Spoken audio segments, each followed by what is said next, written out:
Selamat pagi teman-teman semua, apa kabar semua? Semoga teman-teman diberikan kelimpahan berkat dan kesehatan yang baik. Amin. Hari ini saya memulai perjalanan solo touring saya dengan tujuan kota Semarang dan Yogyakarta. Touring total 1200-an kilometer sendirian pakai sport bike. Nah, gimana keseruan touring jauh pakai sport bike 250 cc ini? Ikutin terus aja perjalanan saya hari ini. Perjalanan di hari pertama melalui pantai utara, plannya lewat pantai utara ya teman-teman. Ke kota Semarang dulu, saya menginap di sana 1 malam untuk istirahat. Terus besoknya di hari kedua dari Semarang, saya gas ke Jogja. Terus bermalam lagi di Jogja, 1 malam lagi di situ. Terus untuk hari ketiganya perjalanan paling panjang nih, dari Jogja langsung pulang, tapi nggak lewat utara, saya lewat pantai selatan, jadi lewat Cilacap, terus ke Bandung, lalu tarik ke arah Tangerang Selatan. Sebenarnya saya ingin start subuh, mau start jam 4 pagi, tapi ya gitu deh, tujuannya biar nggak ketemu macet-macetan toh di Jakarta Raya. Tapi karena ada persoalan ini dan itu di malam sebelumnya, terus persiapan packing juga dadakan, jadi alhasil baru bisa tidur jam 11 malam. Ya nggak mungkin dong mau bangun jam 3 pagi dini harinya. Akhirnya ya bangun jam 4.30 lah. Jadi total istirahatnya dari jam 11 malam itu cuman 5 jam 30 menit. Ya cukup lah siapin ini itu. Akhirnya bisa on the way nih baru menjelang jam 6 pagi. Hitungannya udah kesiangan sih, tapi ya nggak apa-apa lah, kan long weekend. Nggak ada juga tuh orang ngantor di hari Jumat di cuti bersama kayak gini.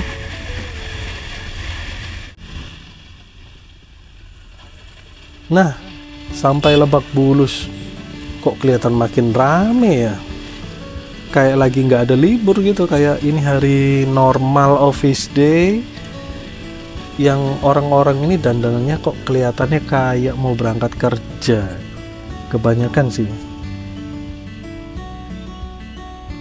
Nah, di sini saya nggak begitu familiar nih dengan jalanan ibu kota. Jadi mungkin karena apa ya? Mungkin karena kelewat excited mau touring jauh, jadi nggak perhatikan peta navigasi GPS nih, ngelihat depan aja. Nah ini harusnya saya belok kanan nih ke arah Pondok Indah, tapi ini kok malah lurus aja nggak ngeliatin. Wah, salah jalan. Ternyata peta GPS saya arah rutenya itu berwarna merah, sedangkan jalanan lain itu juga dikasih lihatnya juga ada yang warna orange, ada yang merah, jadi agak saru gitu. Akhirnya saya ganti nih, dari warna merah saya ganti jadi warna biru biar beda sama jalan yang lain.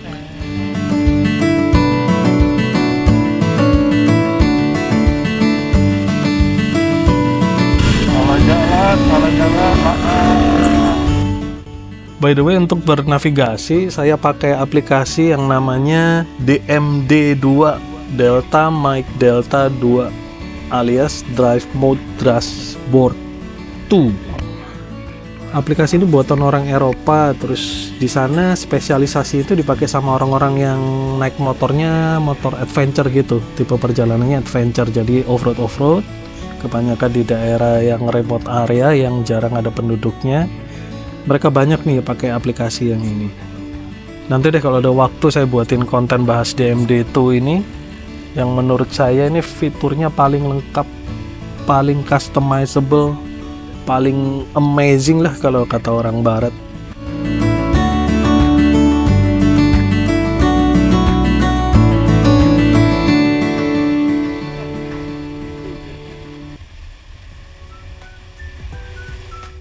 Oke, masuk ke Pondok Indah.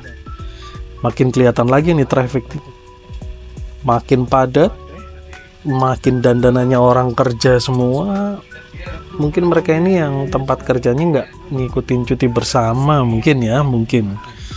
Atau yang sama kantornya dikasih pilihan, boleh masuk kerja di cuti bersama, jadi nggak ngurangin jatah cuti tahunan. Mungkin ya, mungkin.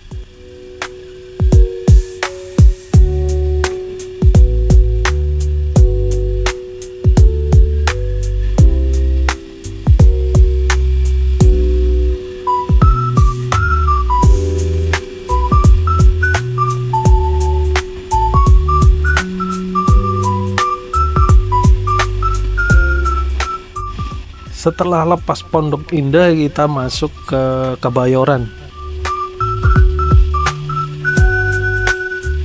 Dan ini untuk kedua kalinya saya salah belok lagi nih.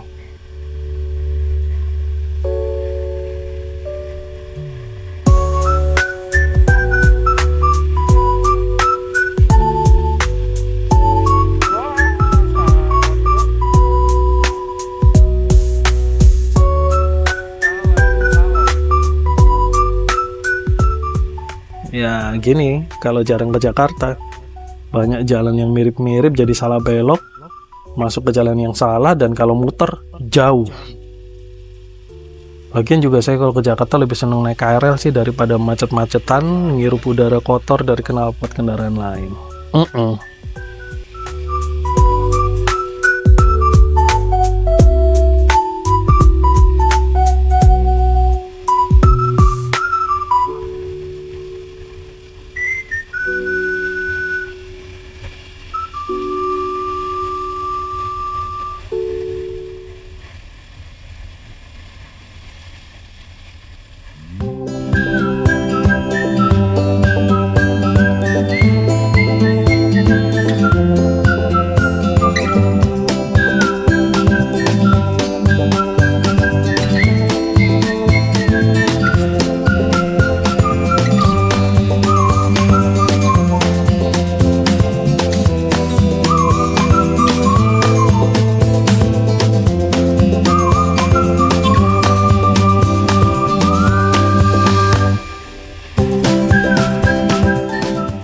Oke, lanjut lagi, kita sampai di Manggarai Selatan.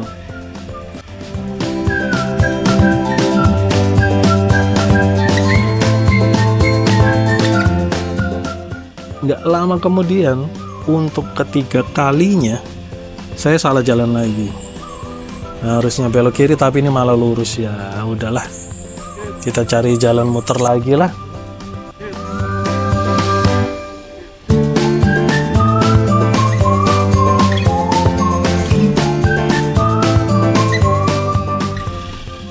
Oke, jam 7.09 kita udah masuk Jatinegara. Ini dekat stasiun Jatinegaranya nih. Rutenya nih lumayan ngikutin rel kereta api di sebelah kiri jalan. Asik banget.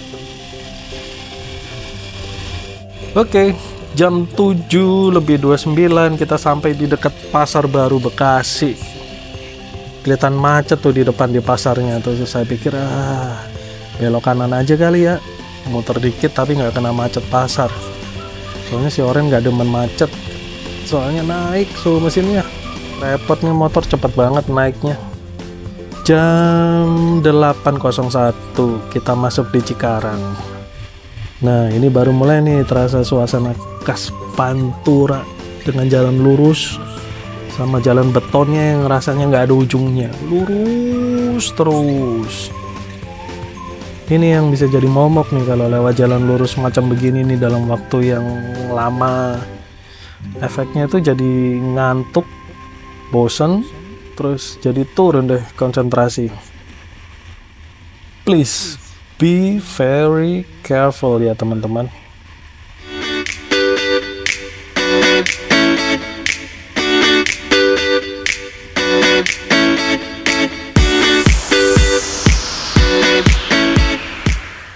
Jam 8.25 saya sudah ada di Karawang Timur. Traffic masih seperti biasa didominasi sama truk besar, pickup, sama jalan betonnya yang bumpy dan jalan berlubang.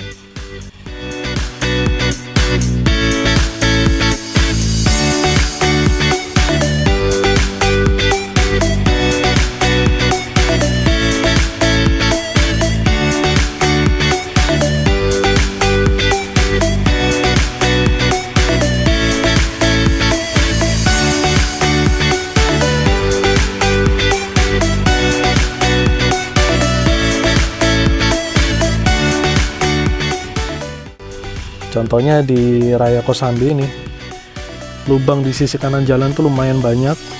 Terus better jangan buntutin mobil persis di belakangnya, kecuali teman-teman ini punya refleks dan pengendalian motor kelas MotoGP. Lubang-lubangnya itu siap menerima velg teman-teman dengan baik ya. Dipeluk erat, nggak mau dilepas.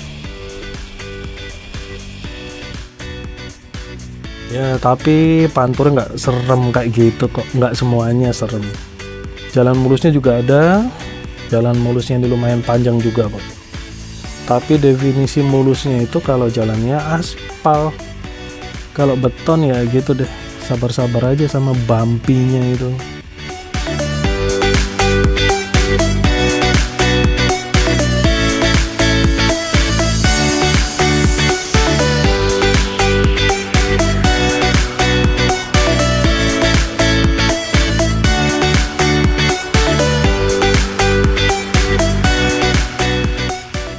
Jam 8.40 kita udah masuk Cikampek, naik jalan layangnya yang lumayan ikonik ini, terus turun lagi nih ke jalan favorit.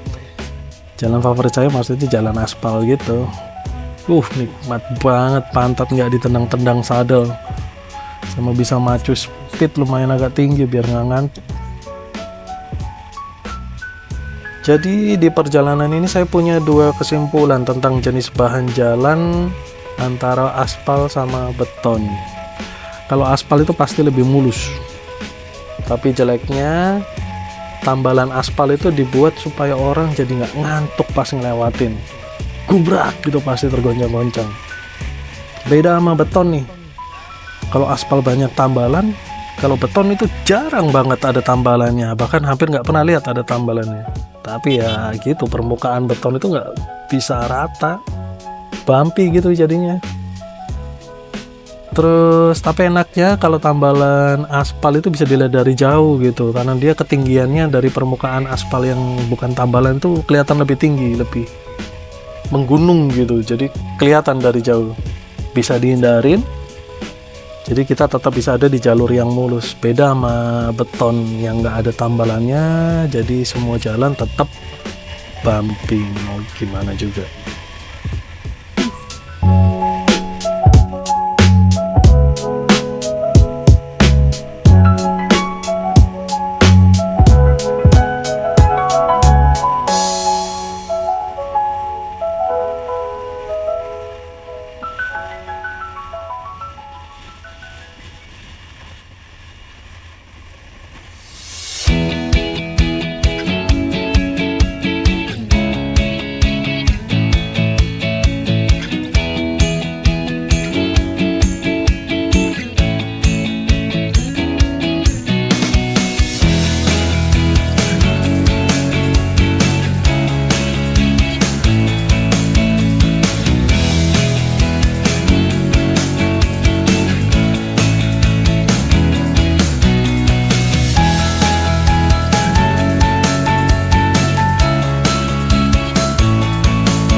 Baru ingat udah jam 9, saya belum sarapan.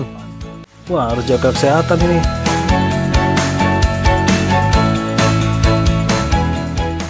Habis makan langsung gas lagi. Jam 10.07 udah sampai di Pamanukan. Jalannya rata-rata aspal, banyak truk-truk besar yang pasti nemenin di jalan, nggak mungkin kesepian.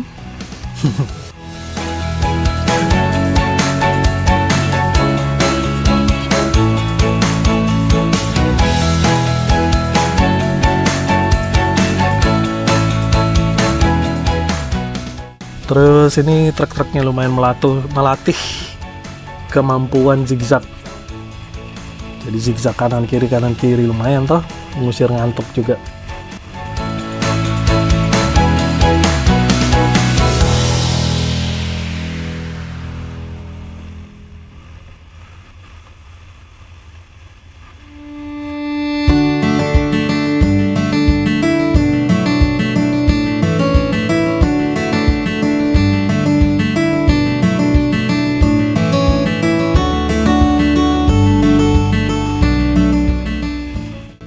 Jam 11.27 kita masuk kota Cirebon.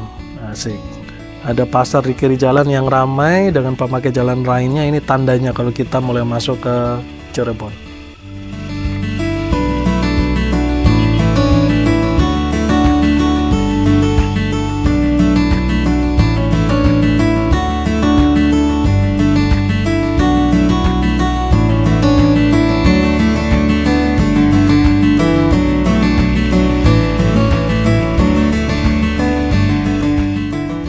Jam 12.03 masuk ke Dawung, Cirebon. Lumayan luas ya Cirebon ini ya. Suasana tengah harinya yang terik matahari melimpah kayak gini nih, panasnya ampun dah. Kebayang kalau berenang di kolam airnya dingin, nikmat. Dan enaknya nih minum es teh dingin yang gelasnya tuh berembun gitu sama nasi anget. Aduh, gas lah. Belok dulu di Cirebon, sekalian kita makan siang. Selesai makan siang, kita lanjut lagi yuk. Sambil nikmatin jalan lurus panjangnya Cirebon ini. Gile, luas banget.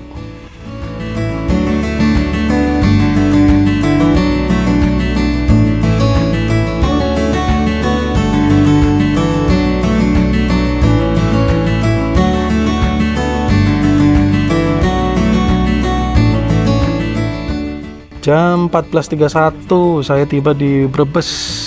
Brebes ini terkenal sama telur asinnya. Jadi inget ada teman satu divisi yang selalu nih bawa oleh-oleh ke kantor telur asin kalau dia habis dari kampungnya. Nah, ini menarik juga nih jalan. Namanya Jalan Lingkar Utara Brebes. Jalannya mulus, samping kanan kiri jalan nggak ada perumahan. Ini artinya nggak bakal ada orang putar balik atau orang nyebrang jalan, kecuali petani-petani kanan kirinya ini ya, kanan kirinya sawah. Dan juga trafficnya nggak padat karena ini lingkar utara, jadi nggak masuk kota, jalannya cenderung lebih sepi. Sepertinya nih kalau musim angin bakal berasa nih crosswindnya dari kanan atau kiri. Jam 14.58 kita sampai di Tegal. Wow, kota andalan saya ini, warteg.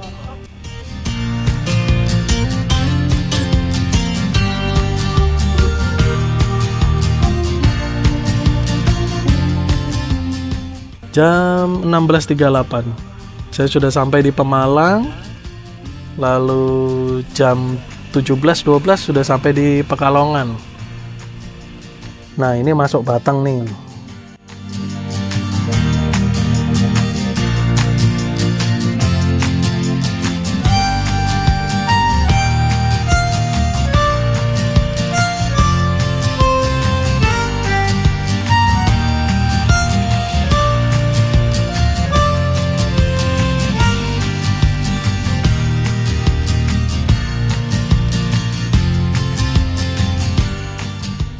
Oke, hari makin sore, terus sinar mataharinya makin berkurang, otomatis jadi makin adem suhunya.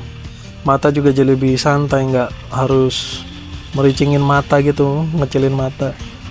Oh iya, saya hari ini nih ke touring ini cuma pakai visor clear.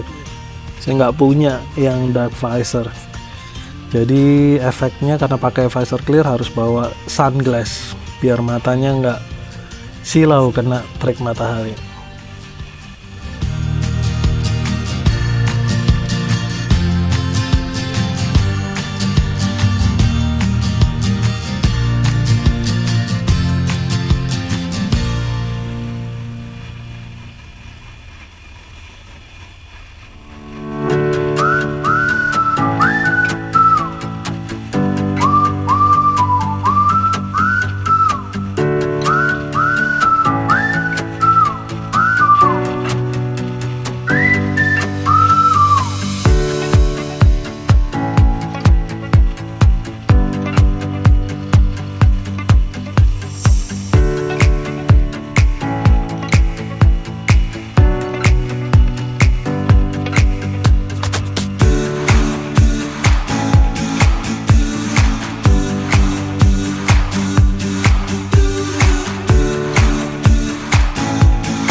bagian jalanan ini lumayan panjang, dan kemudian nggak lama itu hujannya turun.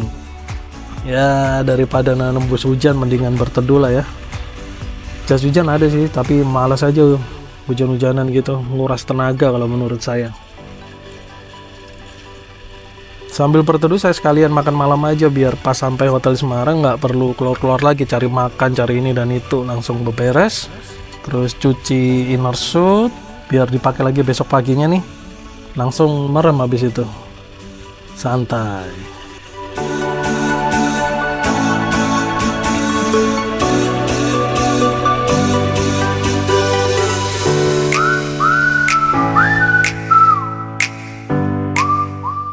Jam 19.33, jam 7.33, setengah 8 malam kita masuk kota Semarang untuk pertama kalinya nih naik motor nih coy.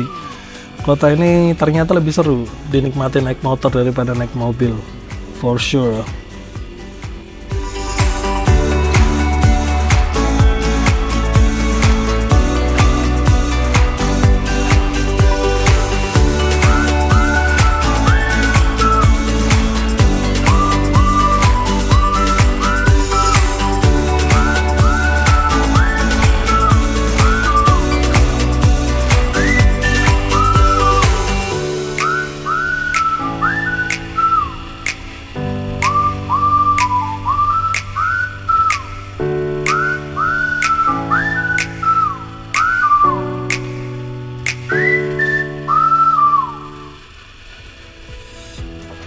Semarang kayaknya lagi ramai, ini musim liburan long weekend, tapi masih lancar jaya kok trafficnya.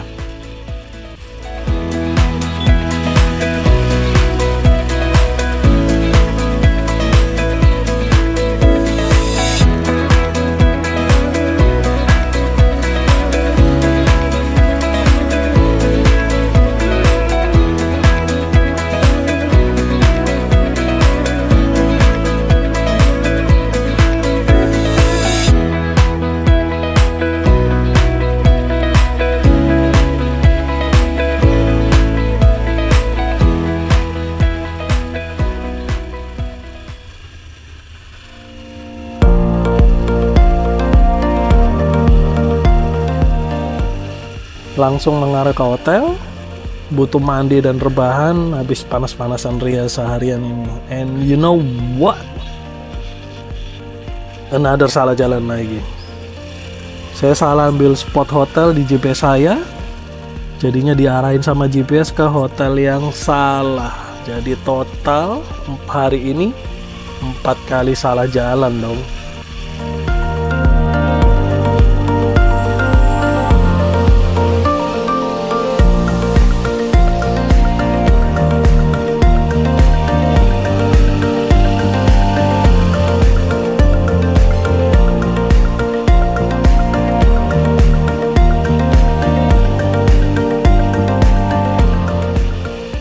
Jadi kayaknya kita sudahi aja vlog ini di sini ya teman-teman.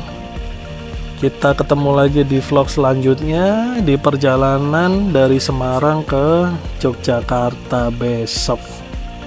Oke. See you soon teman-teman. Bye. Sampai.